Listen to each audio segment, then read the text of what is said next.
Profesor Dr. Muhammad Syed Naqib Al-Atos dalam buku Historical Fact and Fiction menyatakan bahwa Pulau Sumatera telah dikenal oleh Nabi Muhammad semasa hidup, serta telah dilalui dan disinggahi para pedagang dan pelaut Arab di masa itu.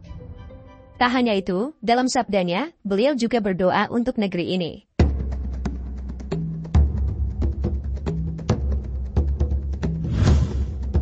Ada dua fakta yang Al-Atos gunakan untuk sampai pada kesimpulan ini.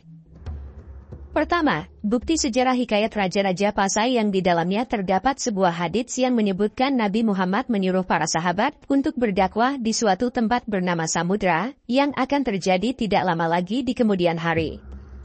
Hikayat Raja-Raja Pasai, antara lain menyebutkan sebagai berikut. Pada zaman Nabi Muhammad, beliau bersabda kepada para sahabat, ada sebuah negeri di atas angin, Samudra namanya.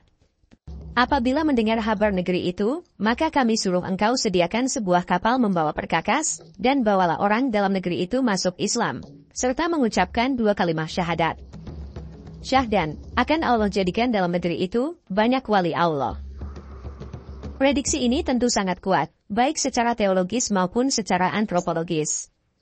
Di masa itu, di zaman keemasan Kesultanan Pasai dan Kerajaan Aceh Darussalam, muncullah ulama besar dari Pulau Sumatera.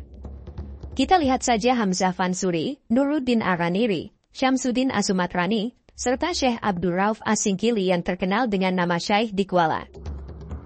Bahkan, sekian di antara Wali Songo memiliki garis hubungan pendidikan atau alumni yang berguru di Samudra Pasai sebagai pusat peradaban Islam Asia Tenggara kala itu. Bahkan beberapa di antaranya ada yang memiliki hubungan keturunan dengan Aceh penyebar Islam di Tanah Jawa. Sumber Wikipedia menyebutkan bahwa asal-usul penamaan Pulau Sumatera sendiri berasal dari keberadaan sebuah kerajaan bernama Samudra Pasai yang terletak di pantai pesisir timur Aceh. Diawali dengan kunjungan Ibnu Batutah, petualang asal Maroko ke negeri tersebut pada tahun 1345, dia melafalkan kata Samudra menjadi Samatra dan kemudian menjadi Sumatera. Selanjutnya, nama ini tercantum dalam peta-peta abad ke-16 buatan Portugis untuk dirujuk pada pulau ini, sehingga kemudian dikenal meluas sampai sekarang. Bukti yang kedua, berupa terma kafur, yang terdapat di dalam Al-Quran. Kata ini berasal dari kata dasar kafaro, yang berarti menutupi. Kata kafir juga merupakan nama yang digunakan bangsa Arab untuk menyebut sebuah produk alam yang dalam bahasa Inggris disebut kamper, atau dalam bahasa Melayu disebut dengan kapur barus. Masyarakat Arab menyebutnya dengan nama tersebut karena bahan produk tersebut tertutup dan tersembunyi di dalam batang pohon kapur barus atau pohon karas, dan juga karena menutupi bau jenazah sebelum dikubur. Produk kapur barus yang terbaik adalah dari Fansur atau Barus, sebuah kecamatan di Kabupaten Tapanuli Tengah yang terletak di pantai barat Sumatera. Dengan demikian tidak diragukan lagi, wilayah Nusantara lebih khusus lagi Sumatera, telah dikenal oleh Nabi Muhammad dari para pedagang dan pelaut yang kembali dengan membawa produk-produk dari wilayah Samudra Pasai. Dan juga, dari laporan tentang apa yang telah mereka lihat dan dengar, tentang tempat-tempat yang telah mereka singgahi.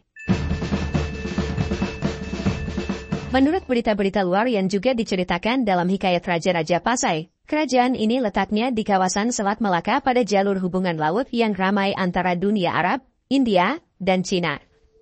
Disebutkan pula bahwa kerajaan ini pada abad ke-13 sudah terkenal sebagai pusat perdagangan di kawasan itu.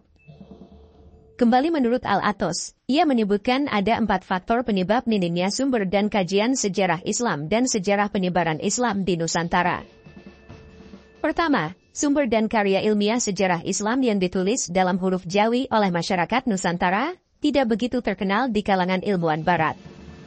Karena tidak banyak dari mereka yang pandai membaca tulisan Jawi. Kedua, banyak sumber sejarah yang hilang atau tidak diketahui keberadaannya pada zaman penjajahan. Ketiga, biasanya sumber-sumber sejarah yang ditulis masyarakat Nusantara dianggap oleh orientalis sebagai artefak sastra, sebagai karya dongeng atau legenda. Di mana ini hanya bisa dipelajari dari sudut filologi atau linguistik dan tidak bisa diterima sebagai sumber sejarah yang sempurna dan benar. Keempat, karena minimnya sumber dan kajian sejarah Islam di Nusantara, membuat para ilmuwan Barat hanya menggunakan sumber kajian dan tulisan dari luar Nusantara, termasuk dari Barat. Mereka tidak memperhatikan, atau mungkin tidak tahu adanya bahan-bahan dan informasi yang terdapat dalam berbagai sumber sejarah Islam, termasuk sumber-sumber sejarah dari wilayah Nusantara itu sendiri. Van Leur dalam bukunya Indonesian Trade and Society berpendapat, sejalan dengan melemahnya kerajaan-kerajaan Hindu-Buddha di Sumatera dan khususnya di Jawa, para pedagang Muslim beserta mubalik lebih berkesempatan mendapatkan keuntungan dagang dan politik. Dia juga menyimpulkan adanya hubungan saling menguntungkan antara para pedagang Muslim dan para penguasa lokal. Pihak yang satu memberikan bantuan dan dukungan material, dan pihak kedua memberikan kebebasan dan perlindungan kepada pihak pertama. Menurutnya, dengan adanya konflik antara keluarga bangsawan dengan penguasa Majapahit, serta ambisi sebagian dari mereka untuk berkuasa, maka Islamisasi merupakan alat politik yang ampuh untuk merebut pengaruh hingga menghimpun kekuasaan.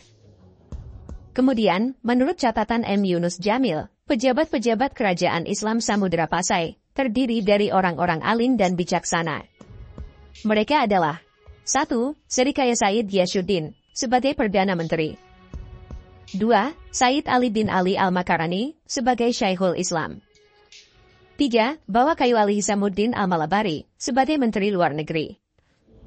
Dari catatan-catatan, nama-nama dan lembaga-lembaga seperti tersebut, bisa kita simpulkan kalau sistem pemerintahan dalam kerajaan Islam Samudra Pasai sudah teratur baik, dan berpola sama dengan sistem pemerintahan Daulah Abbasiyah di bawah Sultan Jalaluddin Daulah. Kemudian, Profesor Gabriel Ferran dan Profesor Paul Wheatley juga menyebutkan bahwa sudah sejak abad ke-7 Masehi, atau ketika Nabi Muhammad menerima risalah kenabian, pelabuhan-pelabuhan yang terkenal di Asia Tenggara pada masa itu, telah ramai dikunjungi oleh para pedagang dan musafir-musafir Arab. Bahkan pada setiap kota-kota dagang itu, telah terdapat fondasi-fondasi, atau permukiman-permukiman dari pedagang-pedagang yang beragama Islam. Ternyata, perkataan Nabi Muhammad tentang Sumatera itu adalah doa. Di mana bisa kita lihat sekarang, ada banyak ulama yang sampai terkenal di kancah internasional. Sebut saja Profesor Dr. Haji Abdul Malik Karim Amrullah, atau disingkat dengan Hamka. Beliau memperoleh anugerah Dr. Honoris Causa dari Al-Azhar Mesir dan Universitas Nasional Malaysia. Kemudian Tahir Jalaluddin, dikenal atas kepeloporannya memperkenalkan pemakaian hisab dalam penentuan awal bulan Hijriah. Lalu ada Ahmad Khotib Al-Minangkabawi yang merupakan guru dari pemimpin reformasi Islam. Beberapa muridnya yang terkenal adalah Kiai Haji Ahmad Dahlan pendiri Muhammadiyah dan Kiai Haji Hashim Asy'ari pendiri Nahdlatul Ulama, Hamka, Jamil Jambek, dan lainnya. Pendeknya, beliau adalah guru dari para guru.